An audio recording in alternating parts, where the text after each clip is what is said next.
नमस्ते दोस्तों, अष्टोरागो चैनल में आपका स्वागत है। आज हम बता रहे हैं पूजा की विधि। सोमवार की किस प्रकार से 5 सोमवार को आप पूजन करें तो बड़े से बड़े संकट आप समाप्त कर सकते हैं। महादेव की पूजा में आप जानते हैं कि काल को भी मात देने वाले शक्ति है। अगर हम महादेव की सच्चे मन से भक्ति करते हैं तो हमारे को अपार शक्ति मिलती है और भोलेनाथ हमारी हर मनोकामना को पूरा कर देते हैं। भोलेनाथ की महिमा तीनों लोक में अपरंपार है। बताया गया है शिव महापुराण में कि जब कुछ समझ में ना आए तब भगवान शिव को याद कीजिए। भगवान शिव सबके मन के कष्ट को हर लेते हैं, सुख समृद्धि देने वाले हैं। और किसी के शादी ब्याह में कोई अड़चन हो, किसी को धन संपदा की समस्या हो, किसी को अगर किसी शत्रु ने घेर रखा हो, अगर किसी प्रकार से आप असमर्थ हैं, आप तो जो भोलेनाथ की शरण में चाहिए। भोलेनाथ महादानी हैं और ऐसा ऐसा वरदान दे देते हैं जो आप कोई भी देवी देवता आपको नहीं देंगे। महादेव की शरण में जाने से आप उनकी चरणों में सब कुछ समर्पित कर दीजिए। महादेव जी को बोल दीजिए कि हे महादेव जी महाराज, आप दानी है, हमारे कष्ट को दूर कीजिए। जीवन में जो कुछ घटित हो रहा है वो सब आप जान रहे हैं और आप ही हमारे रक्षक हैं और आप ही हमारी नैया को संभालिए। रावण भोलेनाथ का महान भक्त था और वो भोलेनाथ की ही सेवा किया करता था। और आज हम बता रहे हैं एक छोटा सा उपाय, बहुत छोटा सा उपाय है और उसी उपाय को करके आप अपनी नाव को पार लगा सकते हैं। और इस प्रकार से भोलेनाथ को पर मनाइएगा सच्चे मन से। सच्चे मन से की हुई प्रार्थना भगवान सुनते हैं, जीवन के कष्ट का अंत कर ही देते हैं। महादेव की शरण में जो जाता है धीरे धीरे महादेव उसके सभी कष्टों को दूर कर लेते हैं। ऐसे महाकाल भक्तों के दुखों को हरने वाले हमने तो देखा हुआ है। भगवान भोलेनाथ हर प्रकार की मुसीबतों से छुड़ा लेते हैं। तो इसलिए आप भगवान की भोलेनाथ के शरण में जाइए। आपकी अगर किसी प्रकार की समस्या है तो उन्हीं के शरण में जाइए, वही आपका कल्याण करेंगे। और हमारे इस चैनल को लाइक कीजिए, सब्सक्राइब कीजिए, अपने दोस्तों के साथ शेयर कीजिए और इसमें कमेंट्स में जा कर के जय भोलेनाथ ज़रूर लिखिए। और हम बता रहे हैं उपाय किसी सोमवार से शुरू करना है। तो कल जैसे आप उपाय शुरू करेंगे तो कैसे करना है ये आप जान लीजिए, क्योंकि उपाय छोटा होता है पर उस उपाय को श्रद्धा विश्वास से करेंगे तो आपको सुख समृद्धि मिलेगी, आपकी मनोकामना पूरी होगी। और इसी प्रकार से सभी प्रकार की समस्या दूर हो जाएगी। और आपको किसी उपाय करते समय आपको मन में ऐसा अपने शंका नहीं होना चाहिए कि हमने उपाय बताया है अब इससे पता नहीं होगा कि नहीं। पर जो हमने विधियां बताएंगे उस विधियों से ही करना है और उसी विधियों से किया हुआ उपाय सभी कष्टों को दूर कर देगा। महाकाल के भक्त होंगे आपको तो ये ज़रूर मालूम होगा कि सच्चा सुख शिव के ही शरण में जाने से मिलता है। तो ये हम अगर घर पे पूजा करें, फ़ोटो से भी पूजा कर सकते हैं, पर हमारी श्रद्धा होनी चाहिए महादेव के प्रति। शास्त्र की एक बात तो है कि शास्त्रीय लिंग की पूजा का विशेष महात्म होता है। इसलिए जो हम घर में पूजा करते हैं वो पूजा ज़्यादा फलीभूत नहीं होती है।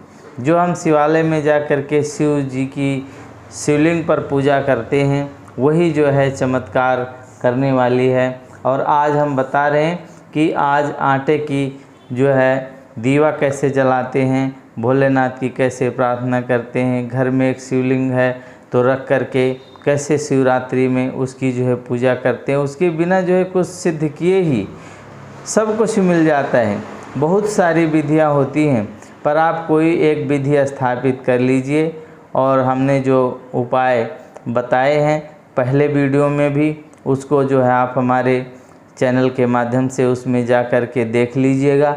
उसमें भी आपको शिव जी की भक्ति मिल जाएगी। अगर आप भोलेनाथ का व्रत रखते हैं तो शुद्ध जो है सात्विकी भोजन कर लें और जो है किसी प्रकार का जो है भोजन दूसरा नहीं करना है। आप समझ गए होंगे कि कोई चीज़ ऐसी वैसी आपने नहीं खानी है। और ये आदत आप बना लीजिए मानसिक रूप वाली जप वाली।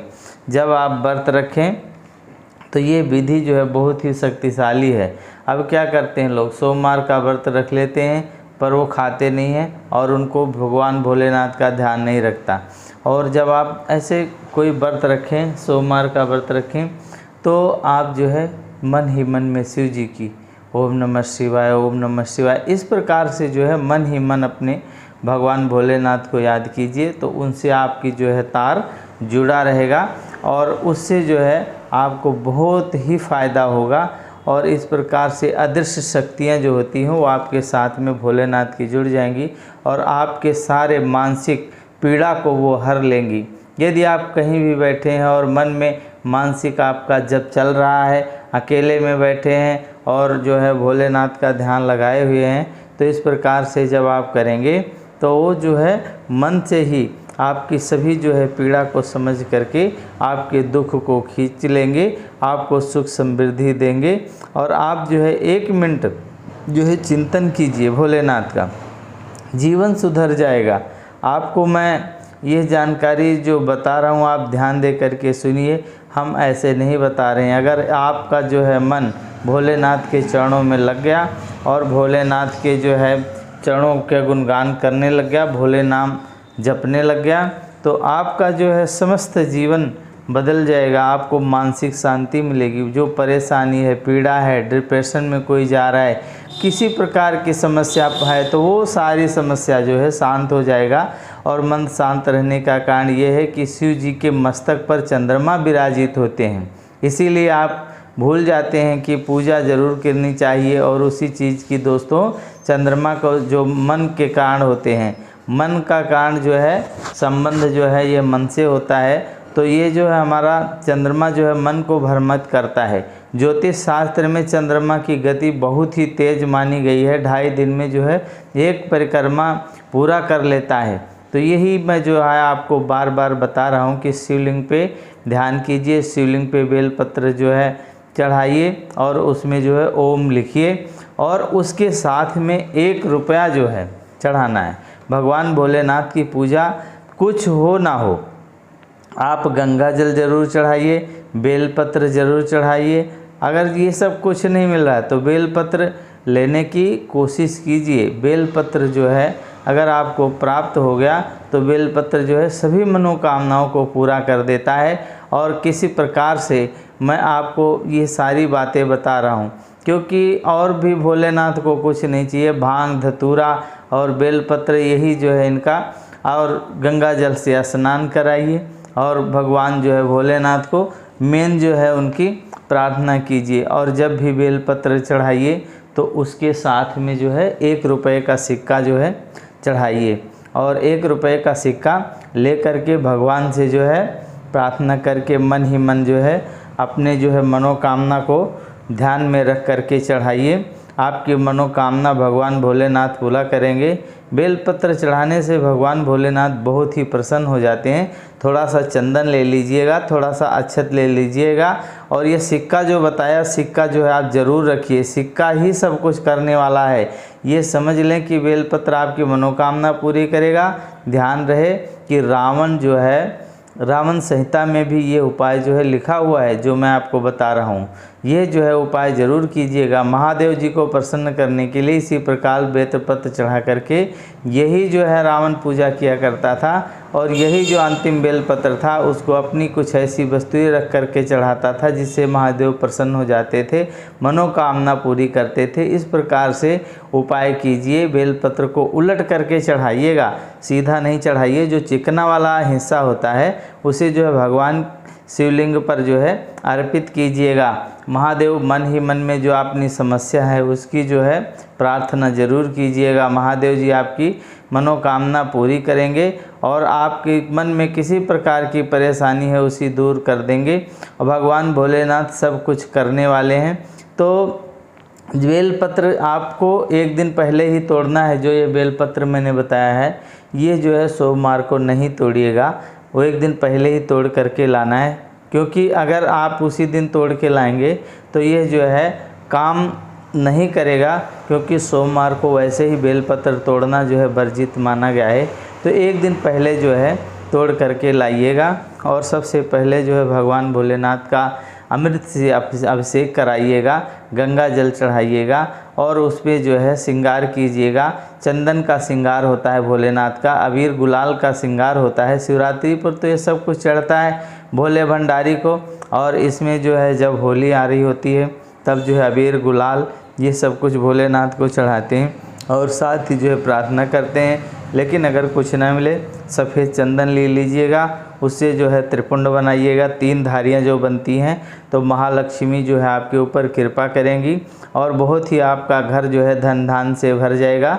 भोलेनाथ का श्रृंगार करें और अक्षत जो है चढ़ाना नहीं भूलिएगा। अक्षत उसे कहते हैं जिस चावल की क्षति ना हुई हो उसे अक्षत कहते हैं, मतलब उसका कोना नहीं झड़ा होना चाहिए, मतलब टोटा चावल नहीं होना चाहिए। एक मुट्ठी चावल जो है उसको थोड़ा सा जल उसके ऊपर डाल दीजिए, वो गीला हो जाए, भिगो जाए, उसके बाद में उसको चढ़ा दीजिएगा और भगवान भोलेनाथ से अपनी प्रार्थना जो है बोल दीजिए मन ही मन में। ठीक, किसी प्रकार का अपने मन में संशय नहीं रखिएगा। विस्तार से ज़्यादा पूजा करने की ज़रूरत नहीं है, आप ऐसे ही पूजा करेंगे। ओम नमः शिवाय या ओम त्र्यंबकम यजामहे, ये जो है मंत्र को आप पढ़ करके भगवान भोलेनाथ की प्रार्थना करें और दीपक जलाएं, धूप वगैरह सब कुछ जो है वहीं पर रख दें। भगवान भोलेनाथ को बेलपत्र चढ़ाना है, क्योंकि बेलपत्र से ही माध्यम से ही आपके जो है सारे कष्ट मनोकामना पूरी होगी, कष्टों को दूर करेगा महादेव। और आप सोच रहे होंगे कि महादेव की पूजा जो है संपूर्ण हो गई। महादेव जी की पूजा, संपूर्ण पूजा में बहुत बड़ा कोई जो है आडंबर नहीं होता है, लेकिन आज के दिन आते हैं बहुत से लोग जो है होते हैं, वो सोचते हैं महादेव जी की पूजा में बहुत बड़ा आडंबर होता है। आडंबर नहीं होता है, ये तो जो है दीपक जला दो और भोलेनाथ को बम बम बम बम भोले भोले बोल दो, प्रसन्न हो जाते हैं। घी का दीपक जलाइएगा या जो है तिल के तेल का जो है जला सकते हैं, पर उसको मत जलाइएगा। घी का दीपक जो होगा वही जो है आपका कार्य सिद्ध करेगा, इसलिए जो है घी का दीपक ही जलाइएगा। और भी मैं आपको जानकारी दे दूं कि दूसरे दिन महादेव जी के पूजा से लाभ आपको प्राप्त हो रहा है। अगर आपको लाभ प्राप्त हो तो हमारे जो है कमेंट बॉक्स में लिखिएगा कि ये जो है इससे हमारे को फ़ायदा हुआ है। अगर नहीं हुआ तो लिखिएगा कि हमारे को फ़ायदा नहीं हुआ है। इस उपाय को हल्के में ना लीजिए, जिसको हमने बताया है उसका कष्ट जो है भोलेनाथ ने दूर किया है। बोलो भोलेनाथ की जय।